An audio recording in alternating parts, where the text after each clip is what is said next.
सुप्रभात, नमस्कार, राम राम। कैसे हैं आप सब? हम ईश्वर से प्रार्थना करते हैं आप सभी कुशल मंगल से रहें। आज हम घटना चक्र रिवीजन करेंगे, फटाफट रिवीजन। ये रोज़ 30 मिनट करेंगे। जो भी अध्ययन वाले बच्चे हैं उनके लिए काफ़ी कारगर होगा। तो चलिए शुरू करते हैं। उससे पहले एक ही रिक्वेस्ट है, वही हमारे चैनल को लाइक कीजिए, सब्सक्राइब कीजिए और दोस्त, फ्रेंड, रिश्तेदार, फैमिली से उसमें शेयर कीजिए, ग्रुप में शेयर कीजिए, मेरा सहयोग कीजिए। चलिए शुरू करते हैं। ये घटना चक्र मेरे पास 2018 का है। थोड़ा सा जैसे नया लें तो उसमें यही रहता है कि जो एग्ज़ाम हुए हों वो ऐड हो जाता वही पेपर। तो इधर तो कोई एग्ज़ाम जानते हैं कोरोना की वजह से हुआ ही नहीं है, तो इसी को हम पढ़ते हैं। चीज़ें वही रहती हैं, बस ये रहता है जो एग्ज़ाम हुआ होता है वही पेपर ऐड हो जाता है। ठीक है, तो आज से हम लोग घटना चक्र शुरू करेंगे। 30 मिनट ही करेंगे रोज़ ना। आप लोग रिवीजन करते रहिएगा। ये जो इसको हम पढ़ेंगे नहीं क्योंकि फटाफट रिवीजन है ना। डिटेल में पढ़ना होता तो इसको पढ़ते, तो इसको नहीं पढ़ेंगे। चलिए, ये रहेगा ना, आप जैसे मोबाइल ऑन कर लीजिए और अपना काम करते रहिए और इसको सुनते रहिए। ये फ़ायदा रहेगा इसमें। तो चलिए, दिख रहा है ना। तो चलिए शुरू करते हैं। रॉबर्ट ब्रूस फुट थे एक क्या थे? भूवैज्ञानिक, पुरातात्विक शास्त्री, इतिहासकार। तो इसमें दो चीज़ है ना। ये यूपी लोवर्स में आया है, 2015 में पूछा गया है। तो जो आयोग है उसमें दो आंसर माना है, एक ए माना है और एक बी माना है। तो ऐसे क्वेश्चन जो आते हैं वो फिर बाद में हटा दिए जाते हैं, उसका नंबर जोड़ा नहीं जाता है। तो इसमें दो माना गया है, ए माना गया भूगर्भ वैज्ञानिक और बी माना गया पुरातात्विक, दोनों माना गया है। ठीक है, अब इसको पढ़ेंगे नहीं। अगर आप लोग को चाहिए कि हाँ ये भी पढ़ा जाए तो आप कमेंट कीजिएगा, तो इसको भी पढ़ के ही आगे बनाया करेंगे। कोपेनहेगन संग्रहालय की सामग्री से पाषाण, कांस और लौह युग का त्रिकोणीय विभाजन किया था। किसने किया था? थॉमसन ने इसका विभाजन किया था। डेनमार्क के कोपेनहेग संग्रहालय की सामग्री के आधार पर पाषाण, कांस और लौह युग का त्रियुगीय विभाजन 1820 ईस्वी में पुरातात्विक क्रिश्चियन, ये जो थॉमसन थे क्रिश्चियन थे, इन्होंने किया था। ठीक है, चलिए नेक्स्ट। उत्खनित प्रमाणों के अनुसार पशुपालन का प्रारंभ कब हुआ था? यह मध्य पाषाण काल में हुआ था। मध्य पाषाण काल के अंत चरण में पशुपालन के साक्ष्य प्राप्त होने लगे थे। मतलब जब अंत समय आया था तब पशुपालन का प्रमाण मिलने लगा था। ऐसे पशुपालन के साक्ष्य भारत में आदमगढ़ कहाँ पे है? एमपी में। होशंगाबाद एमपी में है। तथा बागोर कहाँ पे है? राजस्थान, भीलवाड़ा में है। ये मध्य प्रदेश में आदमगढ़ और बागेर जो है वो राजस्थान में है। चलिए आगे। मध्य पाषाणिक प्रसंग में पशुपालन के परिणाम जहाँ मिले हैं वह स्थान कहाँ पे है? आदमगढ़ में है। ठीक है, पशुपालन पूछता, पशुपालन का प्रमाण कहाँ मिला? तो आदमगढ़ में मिला है। ठीक, निम्नलिखित में किस स्थान से हड्डी के उपकरण प्राप्त हुए हैं? हड्डी का उपकरण जो प्राप्त हुआ है वो महदहा से प्राप्त हुआ है। हड्डी का उपकरण महदहा से। ठीक, हड्डी से निर्मित आभूषण भारत में मध्य पाषाण काल के संदर्भ में प्राप्त हुए हैं। कहाँ से? वही रिपीट कर दिया है, महदहा से। एक ही कब्र से 3 मानव कंकाल कहाँ से मिले हैं? दमदमा से। एक ही कब्र में 3 मानव के कंकाल कहाँ मिले हैं? दमदमा से। ठीक है, और खाद्यान्नों की कृषि सर्वप्रथम कहाँ से प्रारंभ हुई थी? नवपाषाण काल में। खाद्यान्न की कृषि कहाँ से? नवपाषाण काल में। भारत में मानव का सर्वप्रथम साक्ष्य कहाँ से मिला है? नर्मदा घाटी से। मानव का सर्वप्रथम साक्ष्य नर्मदा घाटी से मिला है। मानव द्वारा सर्वप्रथम प्रयुक्त अनाज था जो सबसे पहला अनाज क्या था? जौ था। भारतीय महाद्वीपीय में कृषि प्राचीनतम साक्ष्य प्राप्त हुए हैं लौहरा देव से। भारतीय महाद्वीप में कृषि के प्राचीनतम साक्ष्य, वही रिपीट कर दिया, मेहरगढ़। ठीक है, लौहरा देव नहीं दिया है तो मेहरगढ़ लगाइएगा। ठीक है, भारतीय महाद्वीप में कृषि का ये देखिए कितनी बार रिपीट किया है। भारतीय उपमहाद्वीप में कृषि के प्राचीनतम साक्ष्य कहाँ से प्राप्त हुए हैं? मेहरगढ़ से। उस स्थान का नाम बताइए जहाँ से प्राचीनतम अस्थायी जीवन के प्रमाण मिले हैं। मेहरगढ़। रिपीट किया है, क्वेश्चन इंपॉर्टेंट है, इसको ध्यान से देख लीजिएगा। ठीक है। निम्नलिखित में से किसको चालकोलिथिक युग भी कहा जाता है? ताम्र प्रसार काल को चालकोलिथिक युग भी कहा जाता है, ताम्र प्रसार काल युग को। ठीक है। निम्न में किस एक पुरास्थल से प्रमाण संस्कृति से लेकर हड़प्पा सभ्यता तक के सांस्कृतिक अवशेष प्राप्त हुए हैं? मेहरगढ़ से। नौदा टोली का उत्खनन किसने किया था? HD संकालिया ने। नौदा टोली कहाँ पे है? मध्य प्रदेश में है। बृहद प्रसार स्मारकों की पहचान कहाँ से की गई है? तो ये मृतकों के दफनाने के स्थायी रूप में किया गया है, जहाँ पे मृतक दफना है उससे किया गया है। ठीक है। राख का टीला निम्नलिखित में किस नौपाशाकिक स्थल से प्राप्त हुए? राख का टीला कहाँ से? संगल कल्लू से। भीमाबेटक किसके लिए प्रसिद्ध है? ये तो सब जानती होंगी, गुफाओं के लिए। कहाँ पे है? MP में है। ठीक है। भीमाबेटक को ये क्वेश्चन भी बहुत बार पूछा है। निम्न में कौन सा स्थान प्रागैतिहासिक चित्रकला के लिए प्रसिद्ध है? वही भीमाबेटक। भीमाबेटका की गुफाएं कहाँ पर स्थित है? बताइए, अभी बताया, ये वहीं पे है। अब्दुल्लागंज रायसेन कहाँ पे? MP में है। ठीक है। भारत में किस शिलाश्रय से सर्वाधिक चित्र प्राप्त हुए हैं? वही भीमाबेटका से सबसे ज़्यादा प्राप्त हुए, 500। ठीक है। गैरिक मृदभांड पात्र OCP का नामकरण हुआ था हस्तिनापुर में। ताम्रसम काल में महाराष्ट्र के लोग मृतकों को घर के फर्श के नीचे किस तरफ रख के दफनाते थे? उत्तर से दक्षिण की ओर। तो आज भी वही परंपरा है कि उत्तर से दक्षिण ही दफनाया जाता है। और जब किसी की डेथ होती तो उत्तर से दक्षिण, उत्तर तरफ सर करके लेटाया जाता है। और इसलिए जिंदे इंसान को, जीवित जो हैं, उनको कहा जाता है कि उत्तर सर करके नहीं सोना चाहिए। इसके कई सारे हैं, तो जानना होगा तो मैं अगले वीडियो में आप लोग कहेंगे तो बना दूंगी कि क्या है इसका मान्यता। ठीक है। निम्नलिखित में किस स्थान से मानव कंकाल के साथ कुत्ते का कंकाल भी सावधान से प्राप्त हुआ है? ब्रजहोम से। ब्रजहोम से प्राप्त हुआ। ये देखिए सूर्यदेव भगवान कितने आ नहीं रहा, बहुत ज़्यादा मतलब आ चुके हैं। आज हमको लेट हो गया, उठी तो नीचे अपना काम करके फिर मैं छत पे पढ़ने के लिए आई। आज सूर्यदेव काफ़ी उजाला हो गया सूर्यदेव का।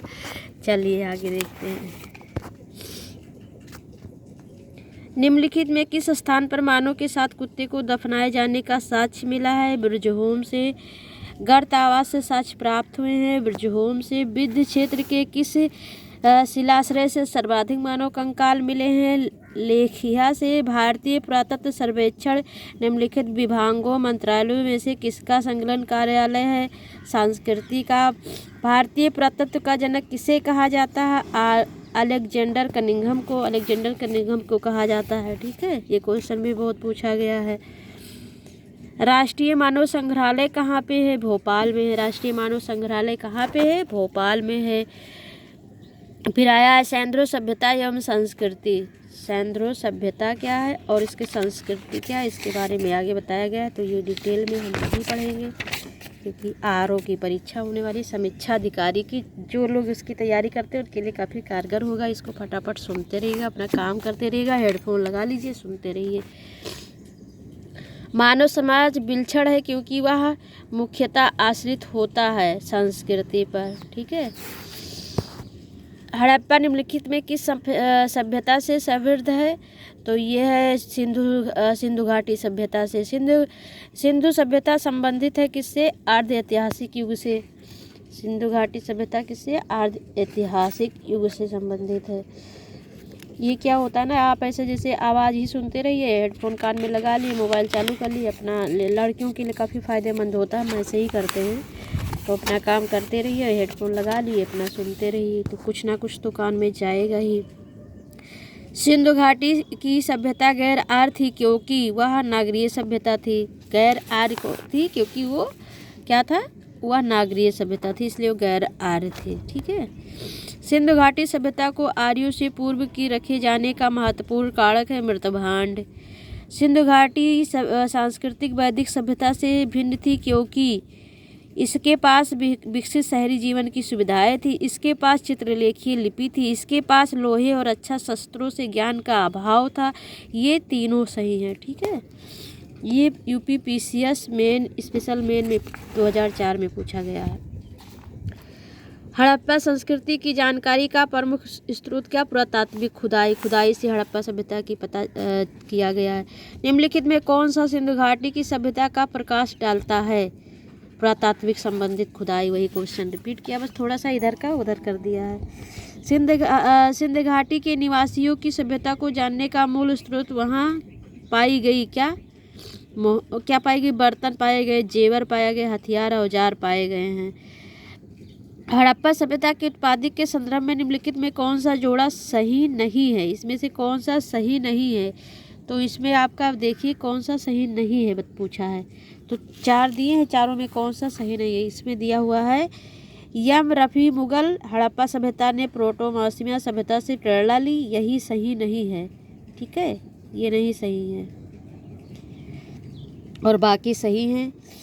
एच मैके सुमेर से लोगों का पलायन सही है। मार्टी हीलर पश्चिम एशिया से सभ्यता का विचार प्रवासन, ये भी सही है। और अमल नंदा घोष हड़प्पा सभ्यता का उद्भव पूर्व हड़प्पा सभ्यता की परिपक्वता के परिणाम स्वरूप हुआ, ये भी सही है। खाली पहला नहीं सही है। भारत में चांदी की उपलब्धता के प्राचीनतम साक्ष्य कहाँ से मिले हैं? हड़प्पा संस्कृति से मिले हैं। हड़प्पा में मिट्टी के बर्तनों में सामान किस रंग का उपयोग किया गया था? लाल रंग का उपयोग किया गया था। ठीक है, मूर्ति पूजा का प्रारंभ कब से माना जाता है? पूरे आर से माना जाता है। मूर्ति पूजा पूरे आर से किया जाने लगा था। निम्नलिखित में पशुओं में से किस एक का हड़प्पा संस्कृति में मोहरों और टेराकोटा कलाकृतियों में निरूपित नहीं हुआ है? गाय का नहीं हुआ है। फिर मिलाने वाला आ गया है। देखिए यहाँ पे हम देखते हैं कि है लोथर, गोदीवाड़ा, और उसके बाद में है कालीबंगा से क्या मिला है? जुता हुआ खेत। और धौलावीरा से क्या मिला है? हड़प्पा लिपि के बड़े आकार के 10 चित्रों वाला एक शिलालेख। और बनावली से क्या मिला है? बनावली से पक्की मिट्टी की बनी हुई हल्प की प्रतिकृति मिली है।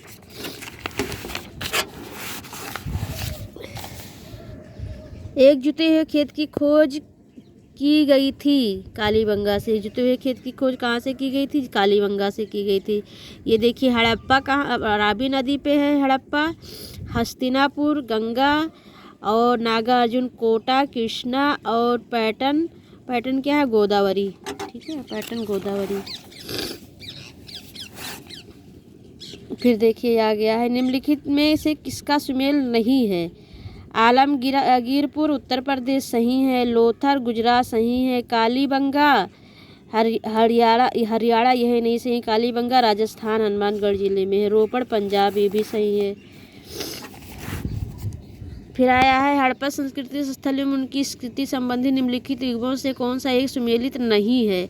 यही देखिए राखीगढ़ी कहाँ पे? हरियाणा में, राजस्थान में नहीं है, बाकी सब सही हैं। दायमाबाद महाराष्ट्र है, बनावली हरियाणा है, आलमगीरपुर उत्तर प्रदेश है, बाकी सब सही है, वही सही नहीं है। मिलाने वाला बहुत ज़्यादा पूछता है। ये भी देखिए फर्स्ट से सेकंड मिलाइए। मांडा कहाँ? जम्मू कश्मीर में है। दायमाबाद कहाँ पे है? महाराष्ट्र में है। कालीबंगा कहाँ है? राजस्थान में है। राखीगढ़ी कहाँ? हरियाणा है। मिलाने वाला बहुत ज़्यादा पूछता है, इसलिए मिलाने वाले पे ज़्यादा ध्यान दीजिएगा। इसको बार बार नहीं होता है तो हम तो लिख के चिपका लेते हैं दीवार पे। चिपका लीजिए, अपना आते जाते काम करते देखते रहिए, एक नज़र देख लीजिए। चंदूहड़ों से उत्खनन का निर्देशन किया था? J.H. मैके ने। चंदूहड़ों से किसने किया था? J.H. मैके ने।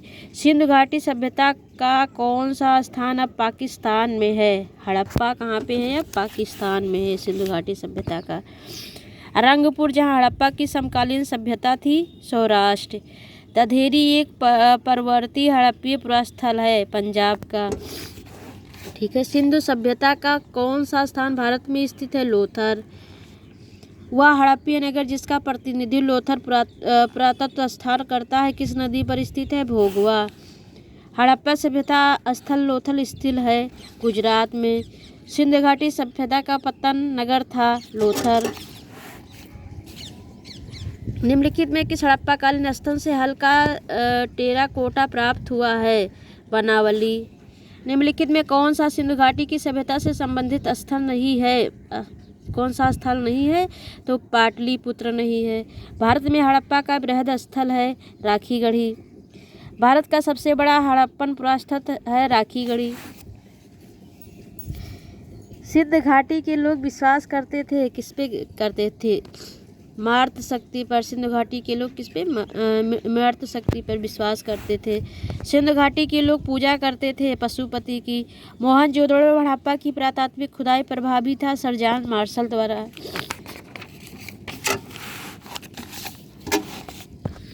सिंधु घाटी सभ्यता की खोज निकलने में जिन दो भारतीयों का नाम जुड़ा है कौन कौन सा है? रखाल दास बनर्जी तथा दयाराम सहनी। ये दोनों लोग सिंधु घाटी की खोज के लिए ये दोनों लोग भारतीय थे, इनका नाम जुड़ा हुआ है। ठीक है। निम्नलिखित में कौन सा सुमेलित नहीं है? तो इसमें हड़प्पा दयाराम सहनी सही है। लोथर SR राव सही है। सुरकोटा JP जोशी सही है। धोलावीरा BK थापर यही सही नहीं है। धोलावीरा BK थापर नहीं किए थे। हड़प्पा का उत्खनन दयाराम सहनी किए थे। लोथर का उत्खनन SR राव किए थे तथा सुरकोट का उत्खनन JP जोशी ने किया था, जबकि धोलावीरा का उत्खनन BK थापर ने नहीं किया था, बल्कि RS बिष्ट ने किया था। RS बिष्ट ने धोलावीर का किया था। ठीक है। निम्नलिखित में कौन सा हड़प्पा और मोहनजोदड़ो के उत्खनन से संबंधित है? तो ये भी देखे ही हैं BA स्मिथ दो हैं इसके इसमें। हड़प्पा का उत्खनन पुरातात्विक जो उनके महत्व को नहीं समझा था, ये कनिंघम लौट गया था, फिर उसने नहीं समझ पाया था कि क्या है। निम्नलिखित में कौन सा हड़प्पा और मोहनजोदड़ो के उत्खनन से संबंधित नहीं है? BA स्मिथ संबंधित नहीं है। सिंध सभ्यता की विकसित अवस्था में निम्नलिखित में किस स्थान से घरों से कुओं के अवशेष मिले हैं? मोहनजोदड़ो से कुओं के अवशेष मिले हैं। मोहनजोदड़ो निम्नलिखित में से कहाँ पर स्थित है? मोहनजोदड़ो कहाँ पे है? पाकिस्तान के सिंध प्रांत में है मोहनजोदड़ो। ठीक है। अब इसको देखिए, उससे लगाना है, सही क्रम में लगाना है। ठीक है। तो पहले नगर संस्कृति पहले है, उसके बाद है लोहे का हल, फिर उसके बाद में है आहत मुद्रा चांदी के सिक्के, फिर सोने के सिक्के। सर्वप्रथम मानव ने निम्न धातु का उपयोग किया था। तांबे का सबसे पहले मानव ने उपयोग किया था। हाथी दांत का पैमाना हड़प्पीय संदर्भ में मिला है लोथर में। हड़प्पा कालीन संस्कृतियों में अभी तक किस धातु की प्राप्ति हुई है? लोहे की प्राप्ति हुई है। निम्नलिखित में कौन सा स्थल घग्गर और उसकी सहायक नदियों घाटी में स्थित है? बनावली स्थित है। ठीक है। ये देखिए, अब इसमें आया है जो है 1 सही 2 सही, ये वाले जो क्वेश्चन आते हैं ये IAS में ज़्यादा पूछते हैं। PCS में पूछते हैं लेकिन IAS में ज़्यादा पूछते हैं। तो PCS MP में पूछा गया 2008 में। निम्नलिखित कथनों पर विचार कीजिए और नीचे दिए हुए कोड को सही उत्तर चुनिए। मोहनजोदड़ो हड़प्पा रोपड़ एवं कालीबंगा सिंधु घाटी सभ्यता के प्रमुख स्थल हैं। हड़प्पा के लोगों ने सड़कों तथा नालियों की जाल के साथ नियोजित शहरों का विकास किया। तो इसमें 1 2 दोनों सही है। फिर देखिए ये वाला भी वैसे ही, ये कारण कथन वाला है। मोहनजोदड़ो तथा हड़प्पा नगर अब विलुप्त हो गए हैं, वह खुदाई के दौरान प्रकट हुए थे। इसमें कौन सही कौन नहीं सही? तो इसमें AR दोनों सही, AR की सही टिप्पणी नहीं करता है। ठीक है।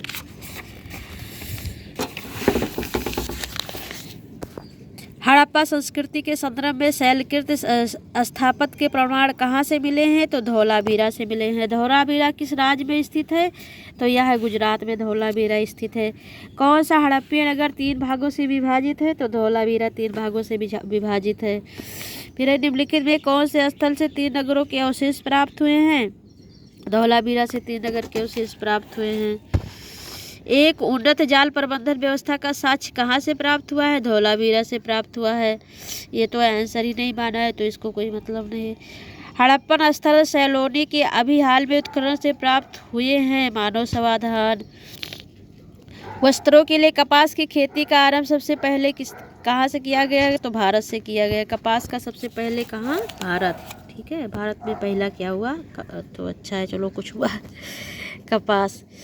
फिर देखिए, सिंधु घाटी सभ्यता के संदर्भ में निम्नलिखित कथनों पर विचार कीजिए। यह प्रमुखतः लौकिक सभ्यता थी तथा इसमें धार्मिक तत्व स्थापित उपस्थिति था, वस्त्रशाली नहीं था। उस काल में भारत के में कपास से वस्त्र बनाए जाते थे। तो इसमें 1 और 2 दोनों सही है। फिर आए देखिए IAS प्री 2013 में पूछा गया है, निम्नलिखित में कौन सा से लक्षण सिंधु सभ्यता के लोगों का सही चित्रण करता है?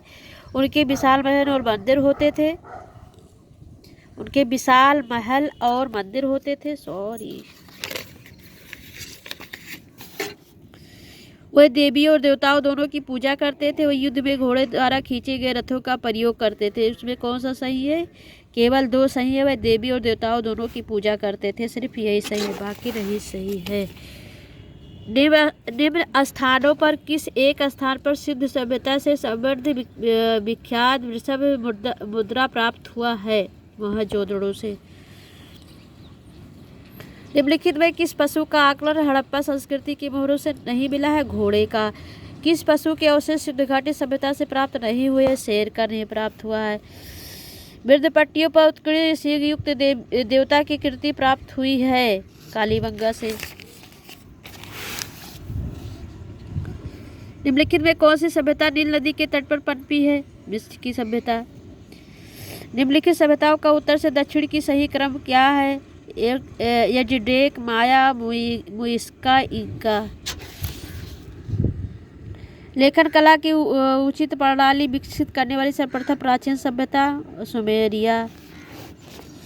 अब देखिए, ये आ गया वैदिक काल। ठीक है, वैदिक काल आ गया है। ये हम डिटेल में नहीं पढ़ेंगे, हम क्विक रिवीजन कर रहे हैं तो इसको डिटेल में नहीं पढ़ेंगे। प्लीज़ हमारा थोड़ा सा मेहनत आप लोग को लगे तो प्लीज़ हमारे चैनल को लाइक कीजिए, सब्सक्राइब कीजिए, शेयर कीजिए, सहयोग कीजिए।